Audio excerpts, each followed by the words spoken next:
പറയാം. പോളണ്ടിൽ എന്ത് സംഭവിച്ചു? പോളണ്ടിനെ പറ്റി നീ ഒരക്ഷരം മിണ്ടരുത്, എനിക്കത് ഇഷ്ടമല്ല. സോളിഡാരിറ്റിയും ലാവലേസും കൂടി കുതിച്ചു കയറി അടിയറവ് പറയിപ്പിച്ചില്ലേ? പോളണ്ടിനെ പറ്റി ഇനി നീ മിണ്ടിപ്പോയി ഞാൻ സഹിക്കില്ല. പോളണ്ട് എന്താ ഇയാളുടെ തറവാട് സ്വത്തോ? അതെ, പോളണ്ടിൽ എന്ത് സംഭവിച്ചു? ഇപ്പൊ എന്നാ നോക്കിക്കോളൂ, ഇത് മേലെ കാണുന്നതാണ് പോളണ്ടിൽ സംഭവിച്ചത്. സിമ്പിൾ.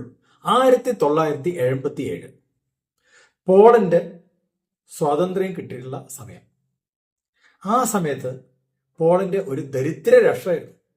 ആ ദരിദ്ര രാഷ്ട്രത്തില് മെഡിക്കലായിട്ടുള്ള ഒരുപാട് കാര്യങ്ങൾ നടക്കണ്ടായിരുന്നില്ല. പലതും ചെയ്യാൻ ബുദ്ധിമുട്ടുണ്ടായിരുന്നു. എക്യുപ്മെന്റ് ഉണ്ടായിരുന്നില്ല, പൈസ ഉണ്ടായിരുന്നില്ല, ക്വാളിഫൈഡ് ആയിട്ടുള്ള ആൾക്കാരുണ്ടായിരുന്നില്ല. ആ സമയത്ത് നടന്നിരുന്ന ഒരു സർജറിയാണ് ഈ മേലെ കാണുന്ന ഫോട്ടോഗ്രാഫ്. നാഷണൽ ജോഗ്രഫിക്കിന്റെ 1987 എടുത്തിട്ടുള്ള ഒരു ഫോട്ടോഗ്രാഫാണ്. അതിൽ കാണുന്നത് ഒരു ഡോക്ടർ ഓപ്പറേഷൻ കഴിഞ്ഞ് പേഷ്യന്റിന്റെ കൂടെ ഇരുന്ന് അദ്ദേഹത്തിന്റെ കണ്ണുകൾ സൂക്ഷിച്ചു നോക്കും. ആ നോക്കുന്നത് നേരിട്ട് മോണിറ്ററിലേക്കാണ്, കാർഡിയാക് മോണിറ്ററിലേക്കും മൾട്ടി പാരാ മോണിറ്ററിലേക്കും അയാൾ നോക്കിക്കൊണ്ടിരിക്കുകയാണ്. കംപ്ലീറ്റ് വയറുകൾ ഇപ്പോഴും പേഷ്യന്റ്, ഓപ്പറേഷൻ കഴിഞ്ഞിട്ട് പേഷ്യന്റിന്റെ ജീവൻ ഇപ്പോഴും ഉണ്ടോ എന്ന് നോക്കാനായിട്ട് അനസ്തറ്റിസ്റ്റ് അല്ല, ICU യൂണിറ്റ് അല്ല, ഓപ്പറേഷൻ ചെയ്ത ഡോക്ടർ തന്നെ അവിടെ ഇരിക്കുകയാണ്. അപ്പോൾ ഓപ്പറേഷൻ കഴിഞ്ഞിട്ട് ഡോക്ടർ അവിടെ ഇരിക്കുന്നതിന് എന്താ അത്ര വലിയ കുഴപ്പം? ഓപ്പറേഷൻ കഴിഞ്ഞിട്ട് ഡോക്ടർ തന്നെയല്ലേ നോക്കണ്ടത്?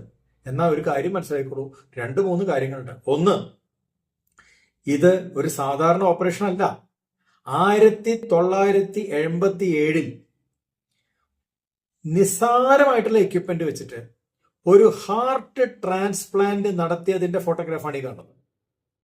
ആ ഹാർട്ട് ട്രാൻസ്പ്ലാന്റ് നടത്തിയ ആ വ്യക്തിയുടെ പേരാണ് ഡോക്ടർ സിപെക്നേവ് റെലിഗ. ഡോക്ടർ റെലിഗ ഈ ഓപ്പറേഷൻ ചെയ്തതിന്റെ ടോട്ടൽ ഡ്യൂറേഷൻ 23 മണിക്കൂറാണ്. 23 മണിക്കൂർ.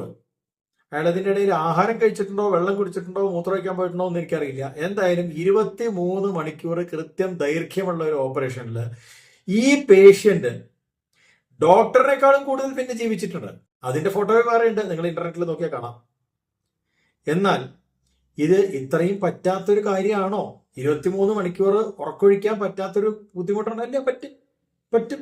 പക്ഷെ 23 മണിക്കൂർ വെറും ഉറക്കൊഴിക്കൽ മാത്രമല്ല, ഒരു അന്താരാഷ്ട്ര ലെവലിലുള്ള ഒരു ഓപ്പറേഷൻ വിത്ത് മിനിമം എക്യുപ്മെന്റ്, നിസ്സാരമായിട്ടുള്ള എക്യുപ്മെന്റ് വെച്ചിട്ട് ഒരു doctor with a minimum team ഇത് ചെയ്തു തീർത്തതിന് ശേഷം ആ ഡോക്ടർ പിന്നെയും ആഹാരം കഴിക്കാനോ മൂത്രമൊഴിക്കാനോ കുളിക്കാനോ പോവാതെ അവിടെ തന്നെ ഇരുന്ന് പേഷ്യന്റിന്റെ ഹാർട്ട് അടിക്കുന്നുണ്ടോ, ലങ്സ് വർക്ക് ചെയ്യുന്നുണ്ടോ എന്ന് നോക്കിയിരിക്കെ ആ ഫോട്ടോന്റെ ബാക്കിൽ നോക്കൂ. ആ ഫോട്ടോന്റെ ബാക്കിൽ കാണുന്നത് ആ ഡോക്ടറുടെ അസിസ്റ്റന്റ് ആണ്. ഓപ്പറേഷൻ കഴിഞ്ഞ് റൂമിലോട്ട് നടക്കാനുള്ള ശക്തി പോലും ഇല്ലാതെ ആ അസിസ്റ്റന്റ് ആ റൂമിന്റെ ഒരു മൂലയിൽ തളർന്ന് വീണ് കിടന്നുറങ്ങുന്ന ഭാഗമാണ് ആ ഫോട്ടോഗ്രാഫിന്റെ എൻ്റെ അഭിപ്രായത്തിൽ ഏറ്റവും വലിയ ക്ലൈമാക്സ്.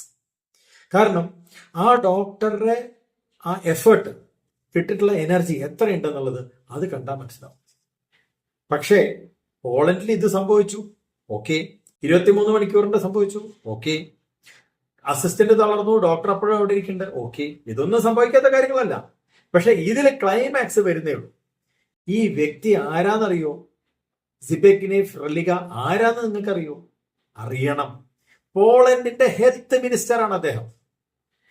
ആർക്കും ചെയ്യാൻ പറ്റില്ലാത്ത, എല്ലാവരും പറഞ്ഞത് ചെയ്യാൻ പറ്റില്ല എന്ന് പറഞ്ഞിട്ടുള്ള ആ സർജറി ചെയ്തത് പോളണ്ടിന്റെ ഹെൽത്ത് മിനിസ്റ്ററാണ്.